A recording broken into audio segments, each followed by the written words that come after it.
अस्सलाम वालेकुम। वज़ीर आज़म इमरान खान ने 23 फरवरी को मॉस्को आना था। उससे एक दिन पहले रूस के सदर पुतिन ने धुआंधार खिताब किया, जिसमें उन्होंने यूक्रेन को न सिर्फ अपना हिस्सा करार दिया, बल्कि यहाँ तक कहा कि सोवियत यूनियन के बानी और पहले सदर व्लादिमीर लेनिन ने इक़्तिदार पर कब्जा जमाने के लिए यूक्रेन को गैर मामूली रियायतें दी थी। उनका ये दावा तारीखी तौर पर इतना गलत भी नहीं था, क्योंकि यूक्रेन का मौजूदा जोग्राफिया और इसकी इनफरादी हैसियत दरअसल लेनिन की ही तय करता है। जब मैंने ये खिताब सुना तो मुझे यकीन हो गया कि अब रूस यूक्रेन पर किसी भी वक्त हमला कर देगा। मैं उस दिन शहर में घूमता रहा, लेकिन मुझे कोई गैर मामूली चीज़ मॉस्को में नज़र नहीं आई। अलबत्ता एक पाकिस्तानी के तौर पर यह ख्याल ज़रूर आया कि अब हमारे वज़ीर आज़म को ये दौरा मुलतवी कर देना चाहिए। मैंने इस ख्याल पर अपनी बिसात के मुताबिक खूब गौर किया और आखिरकार इस नतीजे पर पहुंचा कि ये दौरा मुलतवी करने की ज़रूरत नहीं, क्योंकि जंग अभी शुरू नहीं हुई थी और मॉस्को में कोई गैर मामूली नकलो हरकत भी देखने में नहीं आ रही थी। यूं भी ये दौरा दो तरफ़ा ताल्लुकात बेहतर बनाने के लिए हो रहा था। किसी तीसरे मुल्क के साथ रूस के मामलात क्या हैं, इससे हमें कोई दिलचस्पी नहीं होनी चाहिए। 23 फरवरी की शाम इमरान खान मॉस्को पहुंचे तो उनका अच्छे तरीके से इस्तकबाल किया गया। दुनिया के बड़े मुल्कों में बाहर से आने वाले सरबराहान हुकूमत और रियासत के इस्तकबाल की रस्म काफ़ी कमज़ोर पड़ चुकी है। वहाँ ये तयशुदा मामलात हैं कि वजारत ख़ारजा का सीनियर तरीन अफसर या नायब वज़ीर बाहर से आने वालों का इस्तकबाल करता है और फिर वही दौरे के दौरान तमाम मामलात देखता रहता है। हमारी तरह नहीं कि इस बात पर भी शोर मचा लें कि किसने इस्तकबाल किया और किसे आना चाहिए था। ऐसे हालात में जबकि रूस एक जंग के दहाने पर था, हमारे वज़ीर आज़म का इस्तकबाल मुनासिब था। और हमें ये बिल्कुल भी नहीं भूलना चाहिए कि रूस चाहे मुश्किल में है, लेकिन ये दुनिया के 5 ताकतवर तरीन मुल्कों में शामिल है और अक़वाम मुत्तहिदा के फ़ैसलों पर वीटो करने की ताकत भी रखता है। इसलिए इतनी बड़ी ताकत के दौरे पर हमारे वज़ीर आज़म को जो प्रोटोकॉल मिल रहा था वो बिल्कुल मुनासिब था। फिर ये बात भी याद रखने की है कि रूस और हम अफ़गानिस्तान के मसले में एक दूसरे के दुश्मन भी रहे हैं। दुश्मनी को ख़त्म होने और फिर दोस्ती में तब्दील होने में काफ़ी वक्त लगता है। ये 1 या 2 दौरों में होने वाला काम नहीं। रूस में अवामी सतह पर तो कोरोना का कोई खौफ नज़र नहीं आता, लेकिन ऐसा लगता है कि हुकूमत बाकायदा कोरोना के खौफ में मुब्तला है।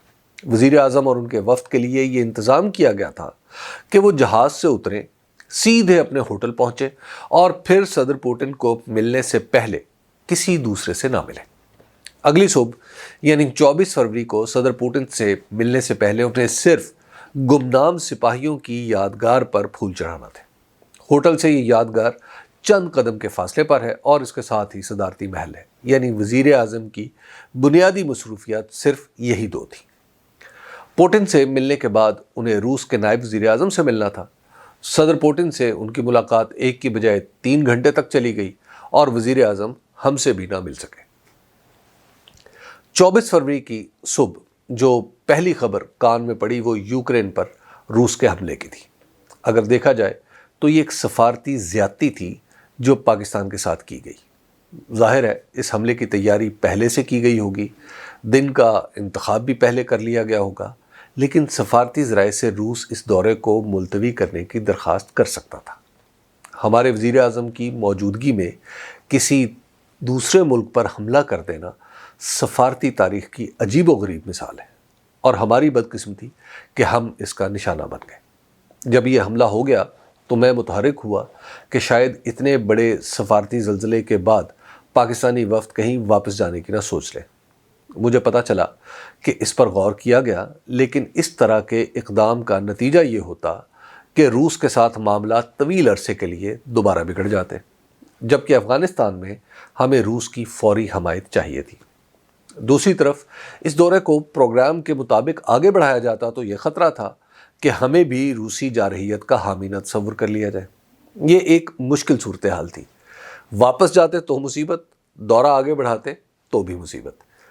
पाकिस्तानी वफ़द ने यह फ़ैसला किया कि दौरे को आगे बढ़ाया जाए, क्योंकि वापस जाने में ज़्यादा नुकसान का सामना करना पड़ता था, लेकिन रूस के साथ मुआहिदों पर दस्तखत ना किए जाए। سیاسی طور پر بھی یہی فیصلہ ٹھیک تھا، کیونکہ امریکہ اور یورپ نے بھی یوکرین کی زبانی کلامی حمایت سے زیادہ کچھ نہیں کیا تھا۔ ظاہر ہے یوکرین سے امریکہ اور یورپ کے مفادات تو ہمارے مفادات سے کہیں زیادہ ہیں۔ اگر وہ روس سے براہ راست الجھنے سے گریز کر رہے ہیں تو ہمیں روس کے ساتھ اپنے تعلقات خراب کرنے کی کیا ضرورت ہے؟ اس کے علاوہ 6 مہینے پہلے افغانستان سے کان لپیٹ کر نکل جانے اور اب یوکرین کو مرنے کے لیے چھوڑ دینے کا مطلب ہے کہ امریکہ اور نیٹو طویل عرصے کے لیے کسی بھی جنگ کا حصہ بننے کے لیے تیار نہیں۔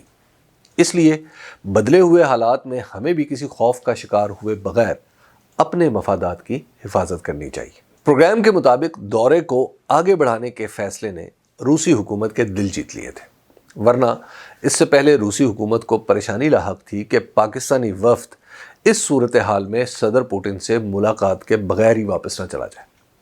ظاہر ہے وہ ہمارے فیصلے میں دخل تو نہیں دے سکتے تھے، لیکن درون خانہ ان کی پریشانی کا مجھے بعد میں علم ہوا جب میں ایک روسی وزیر سے ملا۔ اس نے کہا تمہارا وزیر اعظم کافی بولڈ ہے۔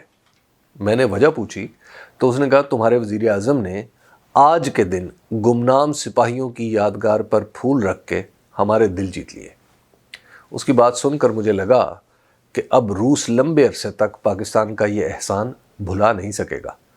مستقبل میں اگر روس اور یوکرین کے حالات ٹھیک ہو جاتے ہیں تو پھر ہم روس سے بہت کچھ حاصل بھی کر سکتے ہیں۔ خیر، جب ہم ماسکو میں وزیر اعظم کے دورے کی کوریج میں مصروف تھے تو پاکستان میں اس دورے کا تجزیہ ہو رہا تھا۔ حیرت کی بات تھی کہ یہ سب تجزیے منفی تھے۔ ان کی تہہ میں یہ دلیل کار فرما تھی کہ ایسے وقت میں روس جانے سے امریکہ اور یورپ ہم سے ناراض ہو جائیں گے۔